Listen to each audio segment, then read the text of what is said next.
네, 여러분 반갑습니다. 오늘은 강의 13번째 시간이고요. 요한복음 11장 1절부터 44절까지인데, 이 본문이 이제 나사로를 살리는 본문 함께 살펴보도록 하겠습니다. 그래서 오늘 우리가 함께 보고 있는 이 11장이 어디에 있는지를 좀 보셔야 되는데요.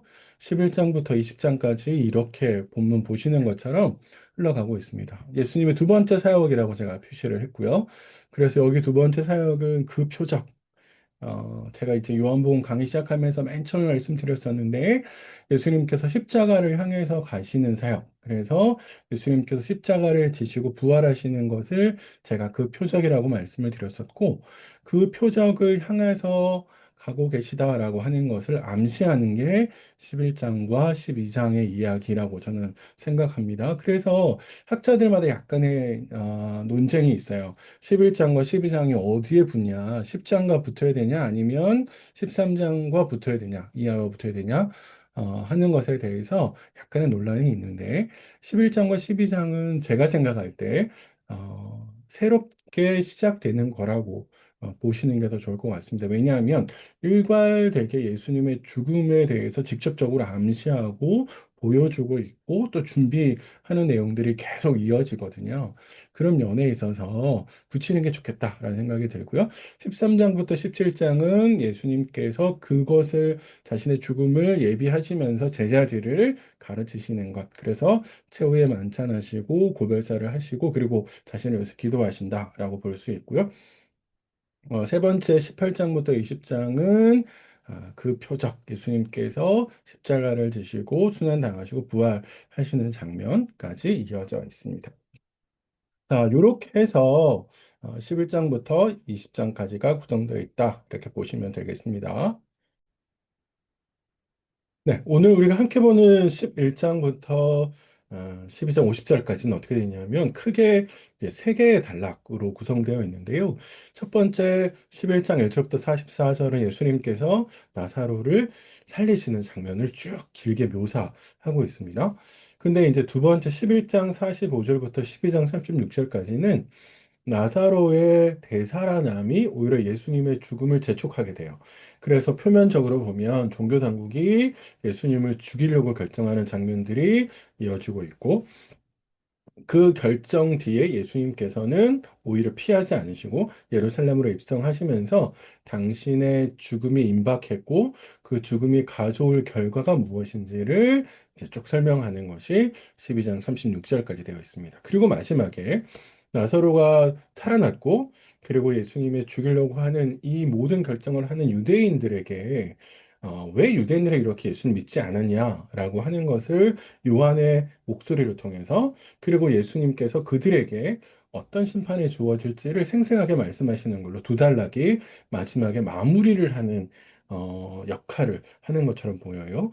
그래서 12장 37절부터 50절은 이 앞에서 논의되어 있는 것들을 한마디로 정리한다. 이렇게 좀 보시면 될 것 같습니다. 네, 이렇게 이제 11장부터 12장 구성이 이렇게 되어 있다는 걸 기억하시면서 가는데 이제 아까 말씀드린 것처럼 전반부 11장의 전반부는 나사로의 죽음과 되살아남을 이야기하는데 이것이 예수님의 죽음을 상징하는 것이라고 볼 수 있습니다. 대부분 학자들은 이제 그렇게 이해하고 있고요. 11장 45절부터 12장 36절까지는 말씀드린 대로 예수님을 어떻게 할 건가라고 고민했던 종교 당국자들이 결국은 예수님을 죽이기로 결정을 하고 그 예수님께서 죽이기로 결정한 표면적 결정 이면에 예수님은 오히려 하나님의 뜻에 따라서 예루살렘에 입성하시고 그 예루살렘에 입성하시면서 예수님의 죽음에 대해서 가지는 태도, 피하지 않으시는 태도, 그리고 예수님의 죽음이 가져올 결과들을 쭉 설명하시는 이야기가 뒤에 이어지고 있습니다. 이제 그거는 그 본문 가서 제가 좀 더 자세하게 설명드리도록 하겠습니다.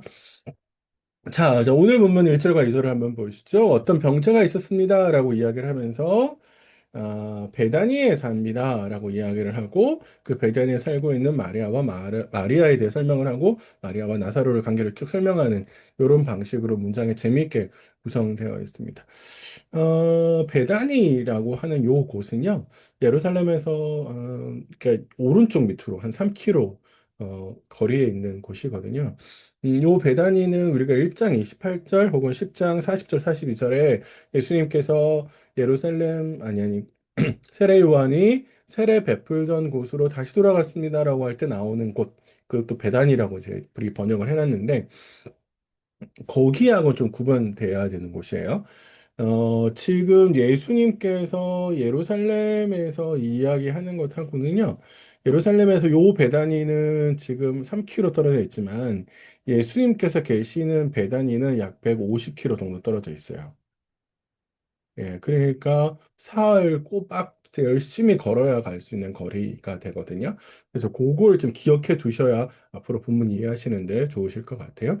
자, 그리고 난 다음에 마리아가 있다라고 이야기를 하고 있는데요. 마리아는 향유를 주께 부은 여인이다라고 이야기를 하면서 12장 1절부터 8절에 이 사건을 이야기합니다. 그러면은 마치 이 향유 부은 사건이 먼저 있었던 것처럼 이야기를 하는데 왜 그 사건은 뒤에 소개하지? 이런 궁금함이 생기시죠. 아마 이거는 문학적인 기법 같아요. 독자들의 관심을 유도하기 위함인데, 그러니까 독자들 똑같이 생각해서 앞에 그런 이야기가 안 나왔는데, 마치 앞에 나온 것처럼 이야기하네? 라고 하는 호기심을 자극하죠. 시간적으로 보면 이 모든 사건은 사도 요한과 독자들의 입장에서는 강후에 있었던 사건인데, 그 순서만을 이제 바꿨을 뿐인데, 이런 순서를 바꿈으로 인해서 사실은 독자들의 관심을 유도하는 것이기도 하고요. 더 나아가서 아마도 강조하는 것 같아요. 예수님과 이 나사로 가족 간의 그 끈끈한 관계, 친밀한 관계들을 이런 이야기를 통해서 얼마나 그들이 친밀하게 예수님을 충성했고 잘 따랐느냐라고 하는 것을 부각시켜 주는 것처럼 보입니다. 이런 부각의 이제 중요한 이유는 뭐냐면 이제 3절에 나사로에 대한 설명과 그 나사로의 병듦, 그 나사로가 병들었어요. 하지만 그곳에서 예수님께서 하시는 말씀과 태도가 사실은 굉장히 당혹하게 만들거든요. 그런 점에 있어서 이런 것들을 문학적 장치로 미리 보여준다. 이제 이렇게 좀 보시면 좋을 것 같아요. 아까 말씀드렸던 요 베다니는 이렇게 있습니다. 예루살렘에서 조금 밑에 요게 이제 거리가 예루살렘에서 여기까지 거리가 한 3km 정도 된다고 그래요. 그래서 요렇게 있고 예수님 저 밑에 지금 계십니다. 아니죠. 예수님 저 위에 계시겠죠? 네. 자, 요런 그림을 좀 기대하시면서 내려가십시다. 3절에 주여라고 이야기를 하면서 사랑하는 자가 병들었습니다라고 이야기합니다. 당시에 이제 자기보다 높은 사람들을 언급하는 말이 주여. 우리는 이제 예수님을 기본적으로 가리키는 말로 주여라는 말을 쓰지만 당시 사람들에게서 주여라는 말은 높은 신분을 갖고 계신 분을 아랫사람에 부를 때 주여라는 말을 많이 썼죠. 그래서 당시에 이제 흔했습니다. 선생님을 의미하는 단어로 굉장히 흔하게 썼는데 문제는 이제 우리가 기억해야 될 것은 사랑하는 자가 병들었습니다라고 말하는 대목이죠. 사랑하는 자, 이거는 예수님과 나사로가 얼마나 두터운 관계에 있었는지를 보여주는 말인데 그 사랑하는 자가 병들었습니다. 이렇게 이야기합니다. 사람을 보내서 이 소식을 알릴 정도라면 결코 가벼운 병이 아니겠죠. 뭐 예를 들어서 우리 감기 정도 걸렸는데 사랑하는 자가 병들었습니다. 이렇게 예수님께 이야기하지는 않았을 거 아니에요. 그러니까 누가 보더라도 병색이 심각해서 목숨이 위태로운 상황이었다라고 하는 것을 짐작하게 할 수 있죠. 그래서 누이들이 이 소식을 예수님께 알렸습니다. 자, 근데 이제 우리가 생각해야 될 것은 이런 말씀 묵상하시면서 한번 고민해 보셔야 될 게 사랑하는데 병들었다? 하나님의 은혜를 입었는데 병들었다? 우리는 하나님께서 우리를 사랑하시면 어떤 생각을 하냐면, 사랑하시니까 우리에게 고난을 면제시켜 줘야 되는 거 아닌가? 그래도 믿지 않는 사람들보다는 좀 덜 고생하게 하고, 믿지 않는 사람들보다는 좀 더 편안하게 가야 되는 거 아닌가? 네, 우리는 이렇게 이제 사랑이라는 것을 정의하거든요. 근데 사실 이거 지극히 인간적인 또 혹은 사랑의 본질을 왜곡하는 인식이죠. 성경에서 말하는 사랑은 고난을 면제해주는 면제권이 아니라 그 고난을 이겨내게 하는 힘이라고 성경은 그렇게 정의를 하는 것 같거든요. 그렇으니까 여기서 아우 나사로가 사랑하는데 왜 병들었어? 이거 말이 되나? 이런 생각들을 이제 좀 벗어나야 될 것 같습니다. 자, 그래서 예수님께서 이 소식을 듣고 난 다음에 뭐라고 이야기하시냐라고 하면 사실은 예수님의 이 말씀이 정말 우리를 좀 당황스럽게 만드는데 영광을 운운하시거든요. 나사로는 목숨이 경각에 달려서 지금 죽냐 안 죽냐 가족들은 되게 애타하면서 있는데 예수님께서는 이렇게 이야기했어요. 이 병은 죽을 병이 아니라 하나님의 영광을 위함이다.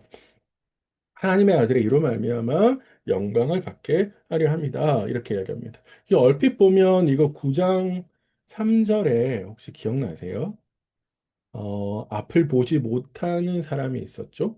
제자들이 그 사람을 보면서 선생님 이거 누구 죄 때문에 저렇게 앞을 보지 못하게 됐습니까? 라고 이야기했을 때 예수님께서 부모도 아니고 그 사람도 아니라 하나님께서 그 사람 통해서 하시는 일이 있기 때문이다 라고 말씀하셨죠. 비슷합니다. 우리가 이것을 마치 원인론적으로 해석해서 하나님이 자기 영광을 받기 위해서 나사로에게 큰 고통을 줬어. 가족들에게 고통을 줬어. 하나님의 영광을 받기 위해서 이렇게 원인론적으로 해석을 하면 사실 우리의 시선은 늘 이제 왜라고 하는 시선에 많이 노출되어 있어서 우리는 자꾸만 원인론적으로 해석하고 싶어 하죠. 그런데 이제 본문이 그걸 이야기하는 것 같지는 않아요. 병이 왜 왔는지 예수님께서 그 원인을 드러내시는 말이라기보다는 그 병이 있다 할지라도 그 병을 통해서 하나님께서 뭔가를 가지고 계시다라는 거죠. 그래서 예수님은 과거 지향적인 원인론적인 분석이 아니라 지금 그 상황에서 앞으로 하나님이 뭘 하실 건가? 미래지향적으로 시선을 자꾸 바꾸어 나가게 하시죠. 그래서 하나님의 영광을 드러내시는 그 통로가 그 병이 될 거다라고 이야기하시면서 하나님의 영광을 받으시면 그 하나님께서 영광을 받으심을 통해서 아들이 영광을 받을 거다 이렇게 이야기하시는 것이죠. 요한복음 안에는 이런 내용들이 계속 반복되어 있습니다. 하나님께서 예수님을 통해서 기적을 일으키셔서 하나님의 영광을 받으시고 그 영광을 받는 방식으로 아들이 영광을 받게 하셨습니다. 왜냐하면 아들은 늘 하나님께서 보내신 대리자였잖아요. 네, 그런 측면에서 계속해서 이런 방식을 통해서 영광을 받게 하시기 위함이죠.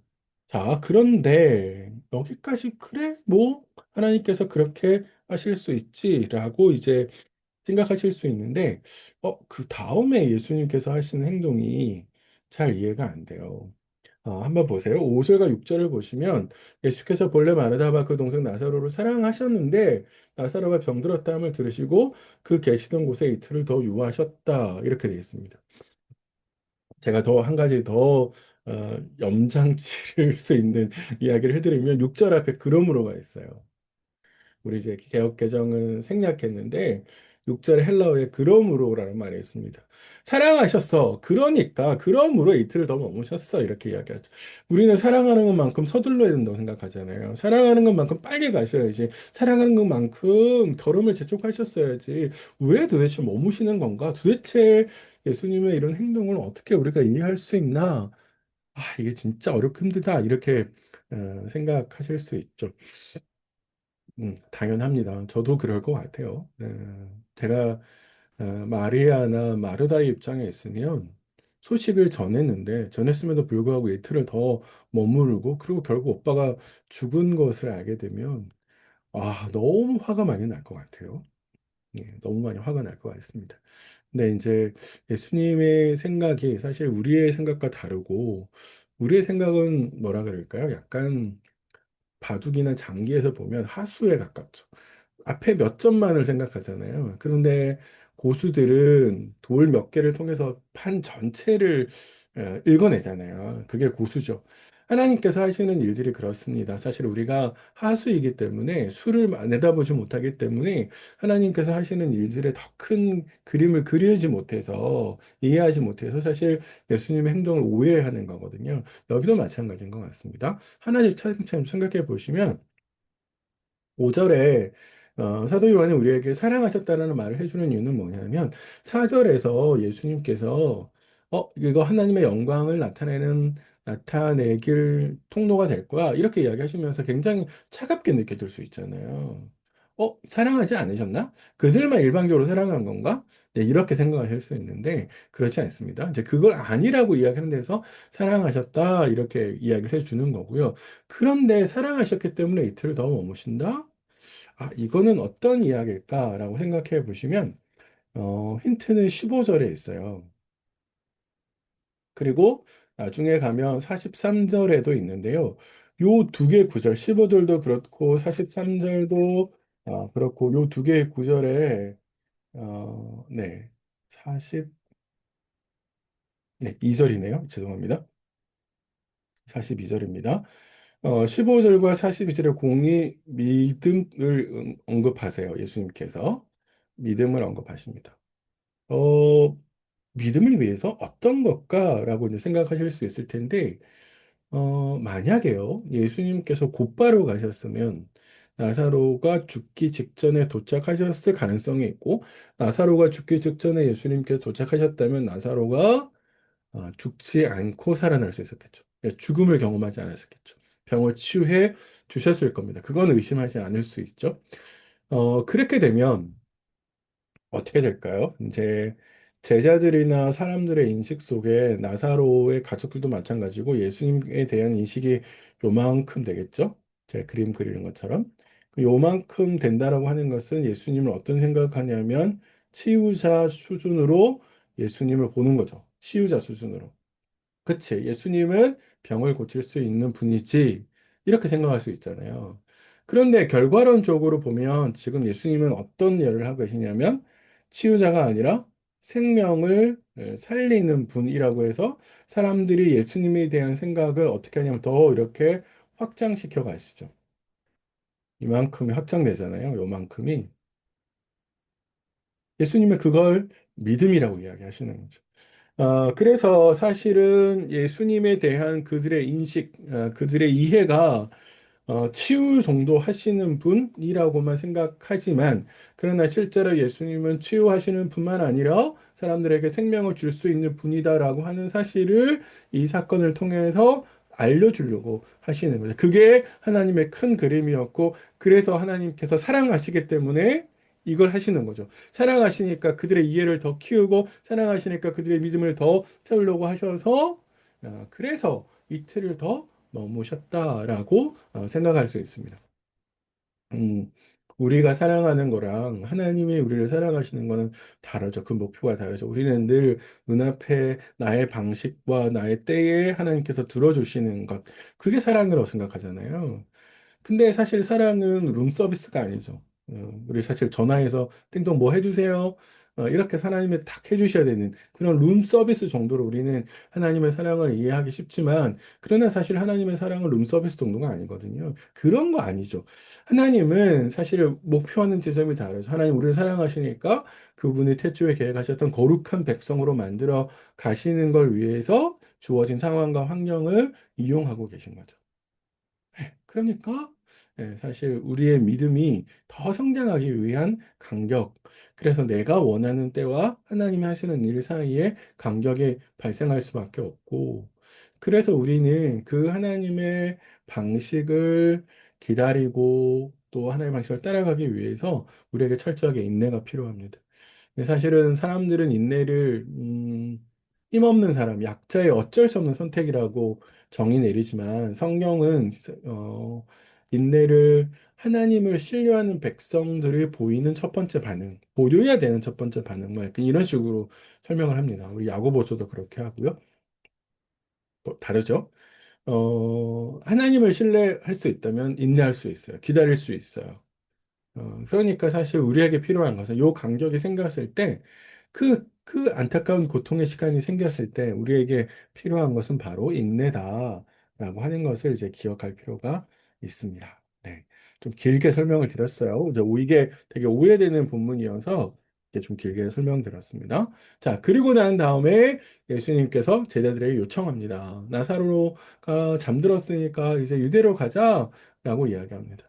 예수님께서 나사로가 잠들었다라는 말을 하시면서 쟤네들에게 예수님이 설명하시거든요. 나사로가 죽었다고 설명을 하세요.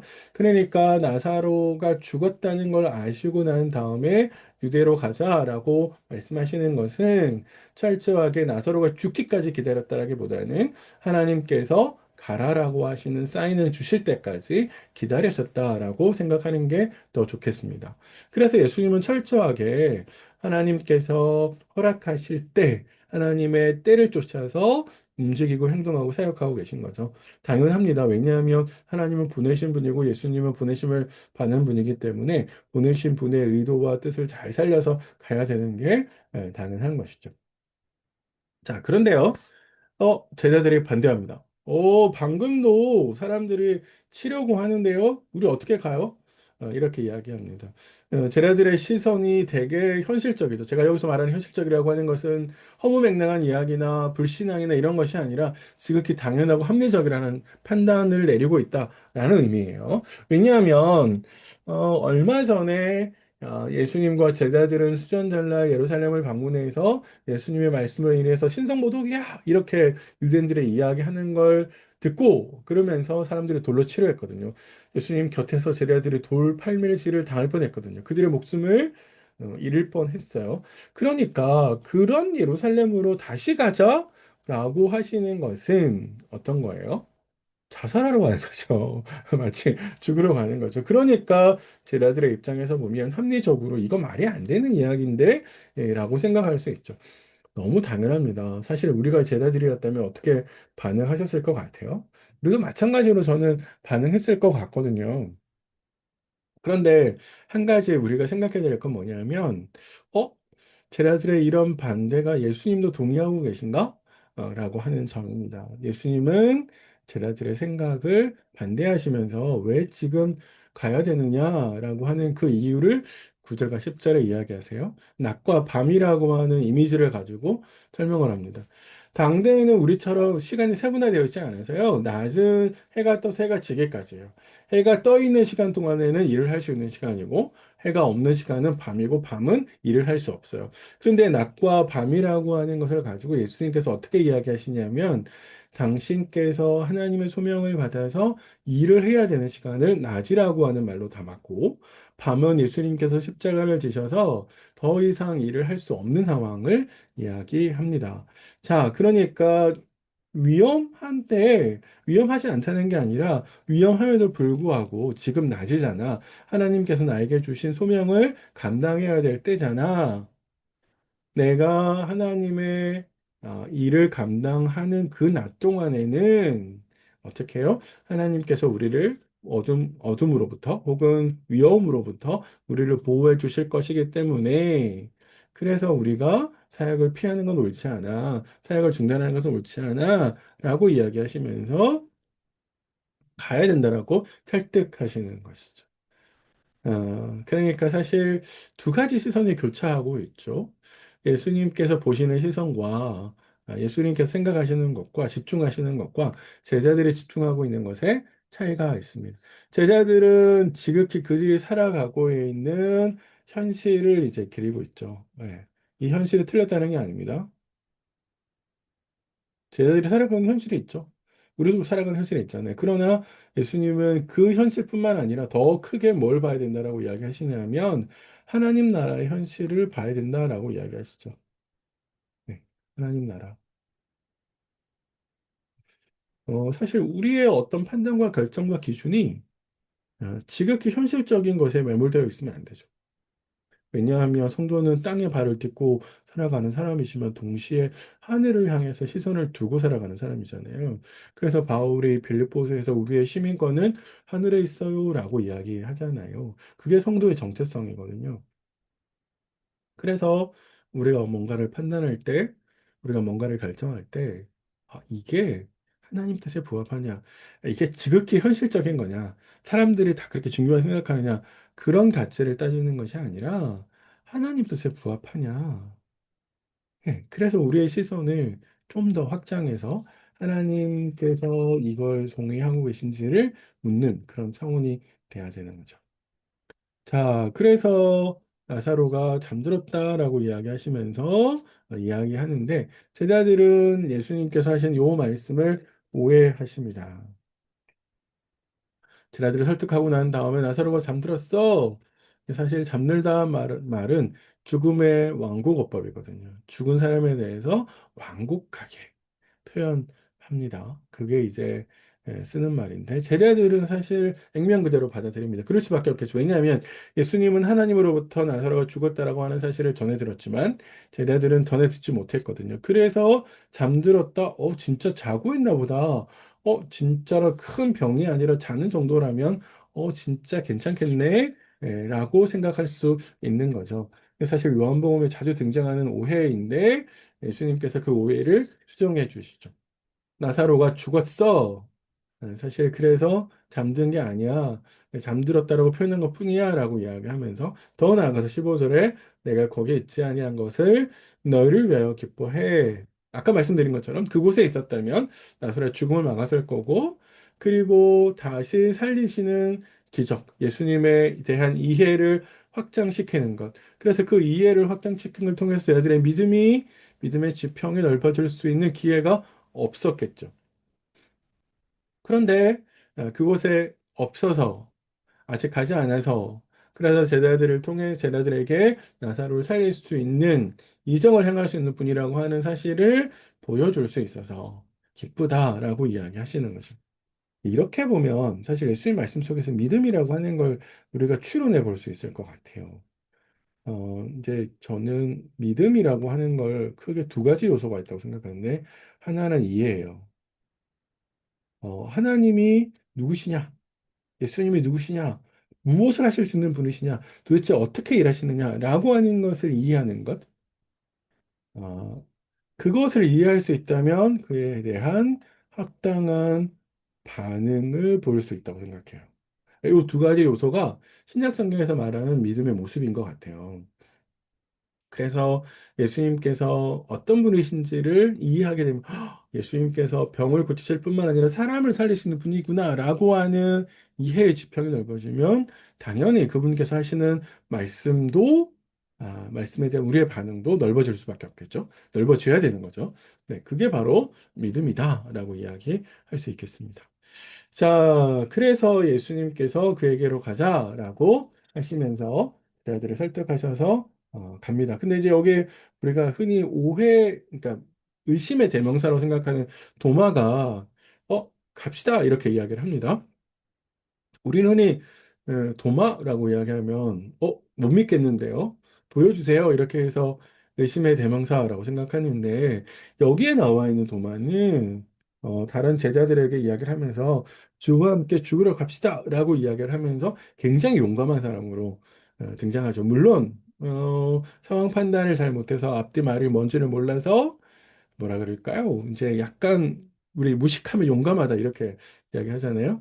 도마가 그렇게 이야기했을 수도 있죠. 그런 상황에서 이야기했을 수도 있지만 어쩌면 도마는 억울하게 너무 의심만 한다라고 사람들이 이렇게 오해할 수 있으니까 약간 도마의 입장에 생각해 보면 도마가 용감하게 말을 했을 수도 있겠다. 네, 그런 생각을 해 봅니다. 자, 여기까지가 이제 예수님께서 나사로를 살리시는 이 장면 전에 나사로가 죽은 과정들을 쭉 이렇게 설명한 거고요. 이제 예수님께서 가셔서 나사로를 살리시는 장면들이 이제 펼쳐지게 됩니다. 자, 11장 17절 이하를 좀 한번 보시죠. 아까 말씀드렸어요. 예수님께서 지금 계신 곳과 나사로가 죽어서 잠들어 있는 베다니는 거리가 약 150km 정도 떨어져 있습니다. 자, 그런데 예수님께서 계신 곳까지 이 거리를 시간으로 계산해 보면 예수님께서 도착하실 때까지 걸은 시간이 나흘 이렇게 나오거든요. 나사로가 무덤에 있은 지 나흘이다 이렇게 이야기하고 계십니다. 그러면은 이미 죽고 나서 소식을 접하고 나서 나흘이 됐다라고 이야기를 하는 거니까 이거는 사실은 거꾸로 계산해 보면 어떤 사람이 누이가 보내서 예수님께 소식을 전하기까지 나흘이 걸렸다라는 이야기고 그리고 이미 이틀이 소식을 접한 후에 이틀을 머무셨으니까 사실은 예수님이 출발하신 시간은 나사로가 죽고 난 다음에 출발하신 것이죠.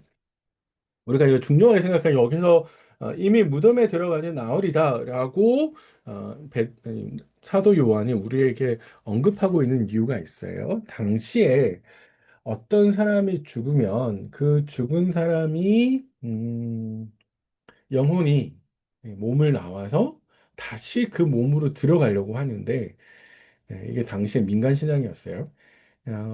그 3일 동안을 계속 들어가려고 애를 쓰다가 결국에 못 들어가서 떠난다. 그래서 어떤 사람이 죽어서 진짜 살아나려면 딱 그 마지노선은 사흘이라고 생각했어요. 자, 그런데 나흘이잖아요, 지금. 그거는 무슨 말이에요? 인간적으로 가질 수 있는 모든 소망의 끈이 다 끊어져 버린 상황이 되는 것이죠. 그래서 예수님이 도착하셨을 때는 모든 가능성이 다 차단되어 버렸을 때 예수님 도착하셨고, 사실 예수님은 그때 자신께서 부활과 생명이 되시는 것을 기적을 통해서 보여주실 겁니다. 그래서 사실은 인간적인 그 한계선을 뛰어넘게 하시는 믿음을 이제 가지게 하실 거다라고 이제 보실 수 있는 것이죠. 자, 그래서 여기에 베다니로 오셨어요. 베다니는 아까 말씀 보신 것처럼 예루살렘에서 3km 정도 떨어져 있으니까 예루살렘하고 굉장히 가까웠고 예루살렘은 어떤 곳이었어요? 예수님을 죽이려고 했던 곳이죠. 그러니까 예수님께서 하나님의 뜻을 수행하시기 위해서 굉장히 위험한 곳으로 들어가고 계신 것이고, 그런데 많은 유대인들이 나사로의 일로 왔다라고 하는 걸로 봐서는 나사로의 가족이 꽤 많이 알려져 있다라고 생각할 수 있습니다. 그러니까 주변 사람들이 꽤 많이 알려져 있었던 것 같고요. 뭐 우리도 마찬가지긴 한데 우리가 누가 돌아가시면 조문하러 가잖아요. 당시 유대인들도 그렇습니다. 유족에 대해서 슬픔을 나누는 것들은 각 사람이 져야 될 사회적 책임이었어요. 그래서 사실은 이제 우리 옛날 지금 우리 조금 덜 하긴 한데 그래서 장례식장을 자주 찾아뵙는 것에 대해서는 비슷한 의견을 가지고 있었습니다. 자, 예수님께서 오신다라는 소식을 딱 들으면서 마르다가 나와서 예수님과 대화하는 장면이 20절부터 23절에 이제 펼쳐져 있는데, 우리 여기서 이제 마르다가 하는 이야기를 조금 잘 알아들으셔야 돼요. 오해하실 수 있어요. 자, 마르다가 여기 계셨더라면이라고 이야기하시죠. 주께서 여기 계셨더라면 어, 내 오라비가 죽지 아니했을 겁니다라고 이제 20절에 이야기하고 있는데 사실은 단순한 원망이라고 볼 수 있겠죠. 그러니까 사실은 원망보다 조금 더 직접적인 가까운 표현은 아쉬움의 토로겠죠. 여기 계셨더라면 그래서 마르다는 예수님께서 자신의 오빠를 고쳐줄 거다라고 하는 것에 대해서 일말의 의심도 하지 않았던 거죠. 그러니까 분명하게 예수님이라면 충분히 내 오라버니를 고쳤을 거다라고 생각했던 거죠. 그런데 오해하는 거는 21절에 22절이네요. 그러나 나는 이제라도 주께서 무엇이든지 하나님께 구하시는 것을 하나님의 주실 압니다. 이렇게 이야기합니다. 어? 내 오라비가 이미 죽었어요. 하지만 지금이라도 예수님이 하나님께 구해서 오라비를 살릴 거라고 나는 의심하지 않아요. 이제 이렇게 읽으면 오해하시는 겁니다. 왜냐하면 나중에 가면 예수님께서는 이 오라비가 살아날 거라고 이야기하신 것도 마르다는 오해하거든요.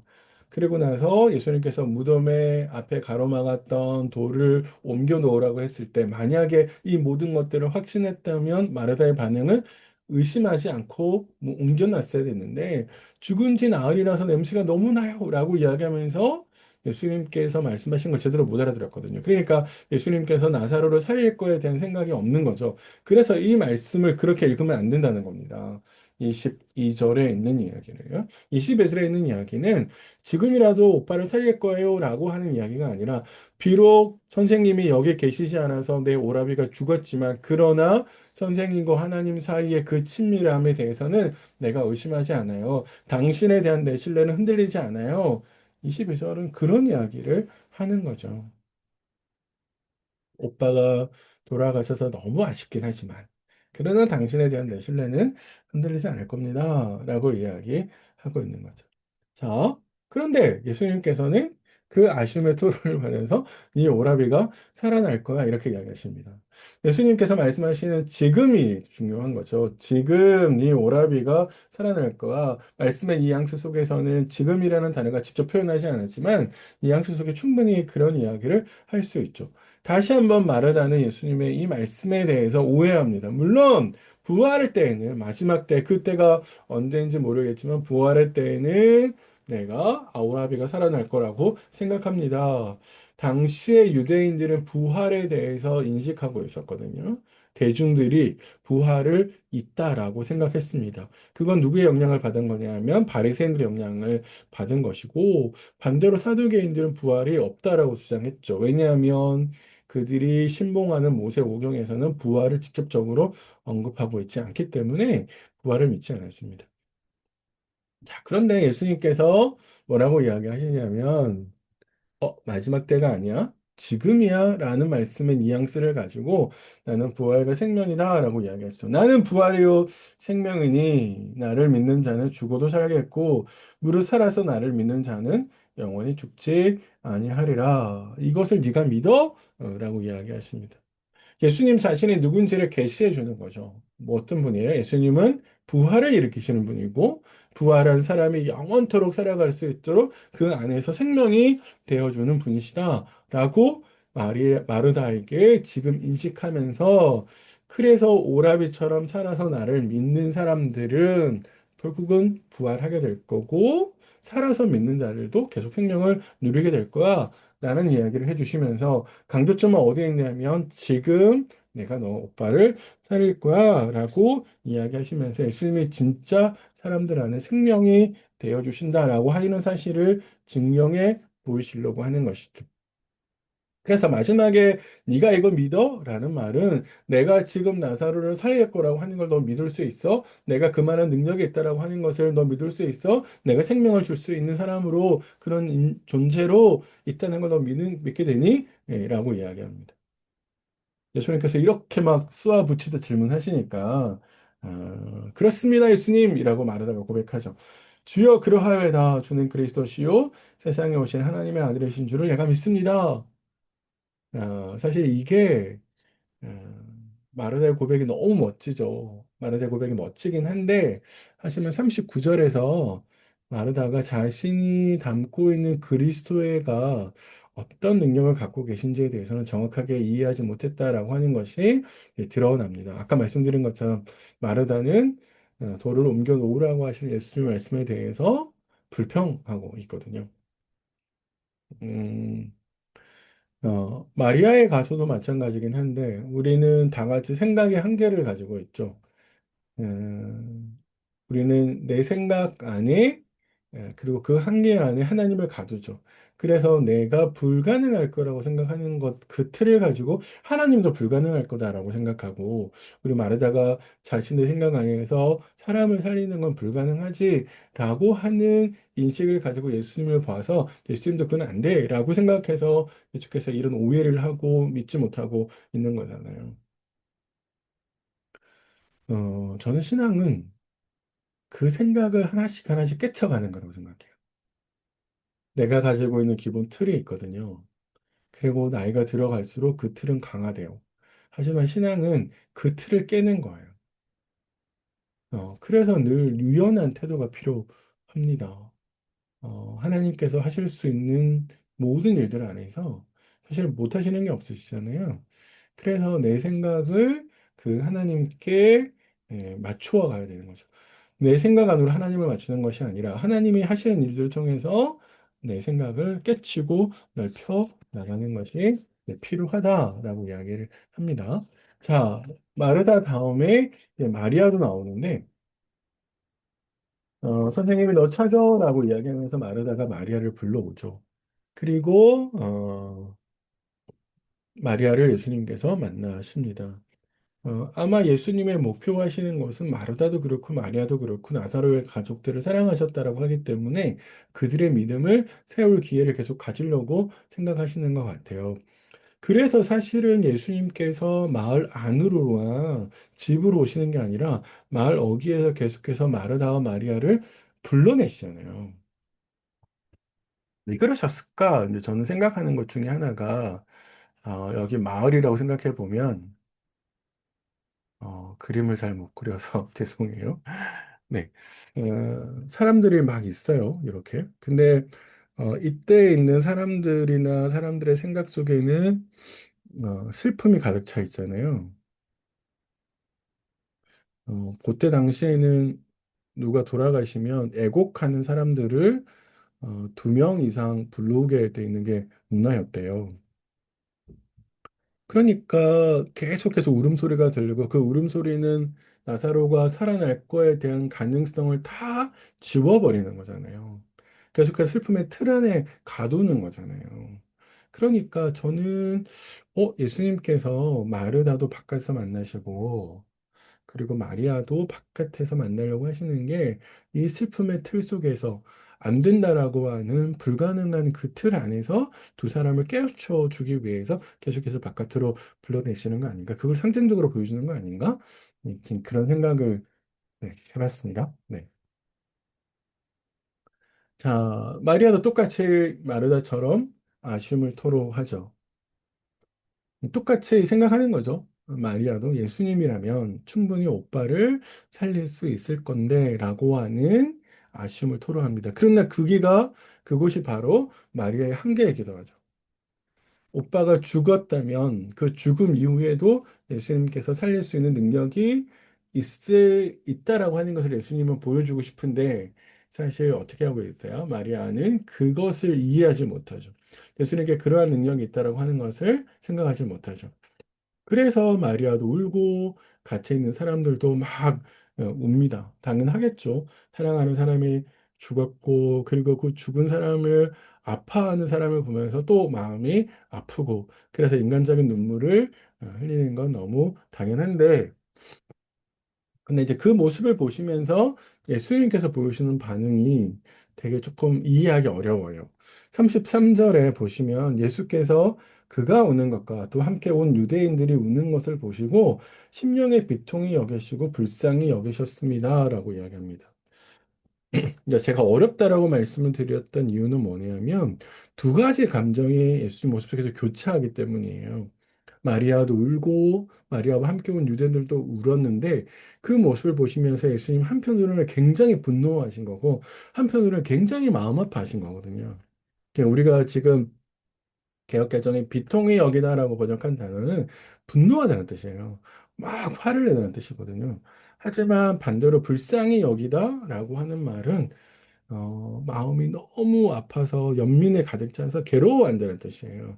그러니까 예수님 마음이 한쪽으로는 굉장히 화가 나면서도 한쪽으로는 굉장히 뭐예요? 가슴 아픈 거예요. 사랑하기 때문에. 그러면은 예수님께서 이 두 가지 감정을 어떻게 가지시게 되는 거냐?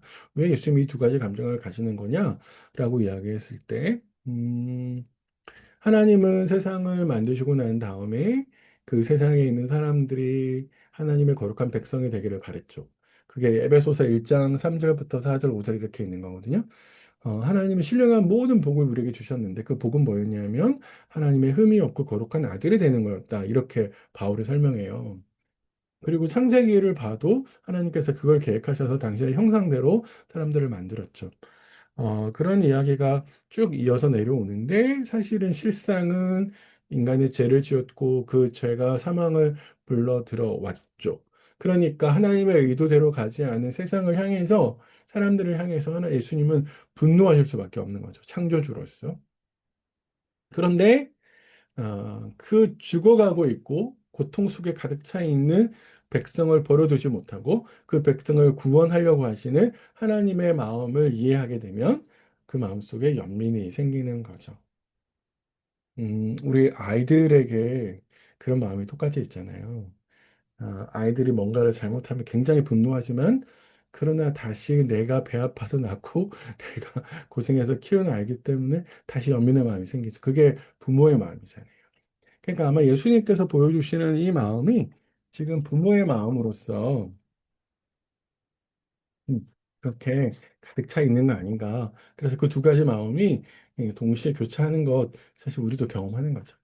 네, 예수님 마음을 그렇게 이야기하셨고 그러면서 예수님께서 어디에 무덤이 있냐라고 무덤의 위치를 확인하시면서 다시 눈물을 흘리십니다. 왜 눈물을 흘리시냐? 여기서는 분명하게 사람들이 불신앙하기 때문에 죄로 인해서 죄를 가지고 있고 그리고 불신앙을 가지고 있어서 아마 그런 것 때문에 예수님께서 우셨는데 사람들은 그걸 오해하죠. 두 가지로 오해합니다. 하나는 그의 눈물은 나사로를 진짜 사랑했다라고 하는 것에 대한 증거다. 아, 진짜 얼마나 사랑했으면 얼마나 진짜 가까웠으면 저렇게 울까라고 하는 것 하나 이렇게 있고 또 하나는 왜 무능하게 저렇게 죽지 못하게 했나 죽지 못하게 했으면 될 텐데 왜 죽게끔 내버려 뒀나라고 사실은 그 눈물을 보면서 해석하고 있죠. 근데 두 가지 다 반만 맞는 거죠. 예수님께서 나사로를 사랑하는 건 맞지만, 그러나 그 눈물이 나사로를 사랑하는 것에 대한 증거는 아니죠. 사실 예수님이 눈물을 흘린 건 앞에서 봤듯이 사람들이 가지고 있는 본성의 악함과 그 악함으로 인해서 죄가 들어오고 죄로 인해서 사망에 들어오는 것에 대한 이 고통스러운 현장에 대해서 예수님께서 아파하셔서 눈물을 흘리신 거고요. 그러니까 사실 나사로를 사랑하기 때문에 흘리시는 눈물은 아닌 거죠. 왜냐하면 말이 안 되는 나사로를 곧 살리실 거잖아요. 그쵸? 그러니까 눈물을 흘리시는 것은 나사로를 사랑했기 때문이 아니라 사실은 죽음 가운데 있는 고통스러운 이 상황에 대한 아픔이라고 볼 수 있는 거고 또 하나 이제 틀렸다는 것은 고치지 않은 것은 사실이지만 사실 그건 무능해서락이 아니죠. 무능해서가 아니라 하나님의 뜻을 따라가기 위해서 그렇게 하시는 것이죠. 그래서 예수님께서는 자의적이지 않고 하나님의 뜻을 따라가고 있기 때문에 무능?